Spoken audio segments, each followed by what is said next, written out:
Myanmar ভোক্তা অধিকারের যিনি নির্বাহী ম্যাজিস্ট্রেট তিনি অভিযানে গিয়েছেন, তাকে ব্যবসায়ী চ্যালেঞ্জ করছে এবং তাকে সরিয়ে দিয়েছে। সেই ভয়ভীতি দেখানোর পরিপ্রেক্ষিতে আপনারা কি ব্যবস্থা নিয়েছেন? এটার কারণে আমরা আইনগত ব্যবস্থা নিয়েছি। ইতিমধ্যে একটা মামলা রুজু করা হয়েছে এবং আইন তার নিজস্ব গতি অনুসরণ করবে। সারা বাংলাদেশ ছোট জায়গা না, এটা অনেক বৃহৎ জায়গা। আপনি একটা বাজার তদারকি করবেন, এইভাবে ভোক্তা অধিকার কত সংখ্যক আছে এবং এই বাজার নিয়ন্ত্রণ করতে কী পরিমাণ সক্ষমতা দরকার সেটা আপনারা নেবেন কিনা আগামীতে করার জন্য? সেটা ভোক্তা অধিকারের 10টা টিম শুধু ঢাকা শহরে কাজ করছে, মন্ত্রণালয়ের 3টা টিম কাজ করছে। এটি তো এই কাজগুলি কি, আপনি যখন কোনো একটা সিলেক্ট করেন বা স্যাম্পল ড্র করেন, সেটা র্যান্ডম বেসিসে করেন। এখন ঢাকা শহরের প্রত্যেকটা বাজার বা প্রত্যেকটা দোকানে সরকারের লোক একসাথে যেতে পারবে না, এটা সম্ভব না, বাস্তব না। এবং বাজার মনিটরিংয়ের উদ্দেশ্যটা হচ্ছে এই তথ্য বা এই অনুভূতি বা এই চেতনার জন্য সাধারণ বিক্রেতাদের মধ্যে কাজ করে যে আমাকে নজরদারির মধ্যে রাখা হচ্ছে। আমি যদি কোনো অন্যায় করি বা ব্যত্যয় ঘটাই, এটা কোনো না কোনোভাবে আইন শৃঙ্খলা প্রয়োগকারী সংস্থা বা সরকারের দায়িত্বপ্রাপ্ত এজেন্সি এটা জানবে। এটাই হচ্ছে বাজার মনিটরিং। আমরা আমাদের কাজ চালিয়ে যাব।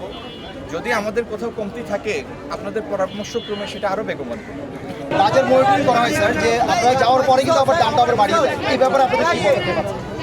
দাম যদি বাড়ায়, আপনারা তো আছেন, আপনাদের কাছে ক্যামেরাও আছে, আপনাদের কাছে ক্যামেরা আছে, আপনাদের কাছে রেকর্ডার আছে, এটা রেকর্ড করে নেবেন।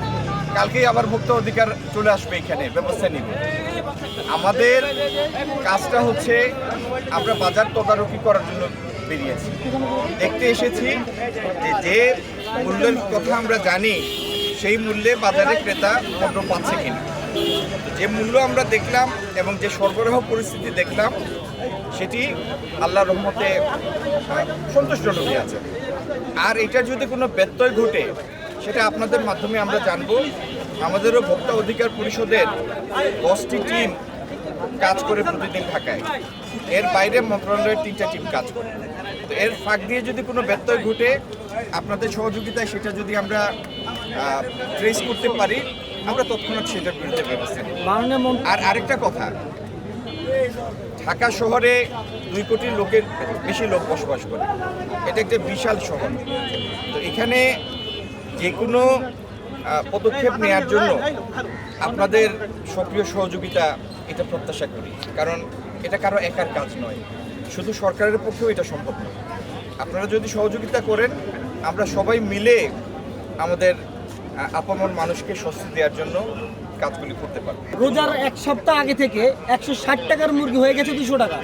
এমনকি বাংলাদেশে ঘটে গেল প্রতি কেজি 40 টাকা করে বেড়ে গেল। আমি কার কাছে বলবো, আমরা সাধারণ মানুষ? আমি আপনার প্রশ্নটা বুঝতে পেরেছি এবং আপনার প্রশ্নের মধ্যে যে ক্ষোভ, উষ্মা, সেটাও আমি অনুভব করি। লেবুর দাম যেটি ছিল 40 বা 50 টাকা, সেটা যদি ঠিক রোজার আগের দিন 120 টাকায় চলে যায়, তো সেটি তো কারো ভালো লাগার কথা না, তাই না? রোজার মাস একটা বিশেষ মাস। তো সেই 120 টাকা থেকে আজকে লেবুর দাম তার ভ্যারাইটি অনুযায়ী 50 থেকে 60-70 টাকায় চলে এসেছে। আমরা তো আপনাদের সামনেই বাজার দেখলাম। তো এটা ঠিক যে পণ্যের যথেষ্ট সরবরাহ থাকা সত্ত্বেও ক্ষেত্র বিশেষে অনেক অসাধু লোকজন এটা সুযোগ নেওয়ার চেষ্টা করে, শূন্যতার সুযোগ নেওয়ার চেষ্টা করে। আপনার আমার সম্মিলিত প্রচেষ্টাই আমরা নিয়ন্ত্রণের চেষ্টা করব। আর ভাই, আপনি তো নিজেই বলেছেন যে আমরা 4-5 দিন আগে এসেছি। আপনি যে শব্দটা উচ্চারণ করলেন, বাজার যেন কোনো নির্দিষ্ট কয়েক ব্যক্তির হাতে নিয়ন্ত্রিত না হয়, এই দিকে আমাদের দৃষ্টি আছে। কিন্তু কার্যকর পদক্ষেপ নিয়ে আপনাকে গুণগত পরিবর্তন দেখানোর জন্য একটু সময় লাগবে এবং আশা করি সেই সময়টা আপনি মঞ্জুর করবেন। আর আরেকটা বিষয় হচ্ছে, বাণিজ্য মন্ত্রণালয়ের কর্মী হিসাবে আমাদের কাজ হচ্ছে আমদানি পণ্যের বাজারটাকে স্থিতিশীল রাখা।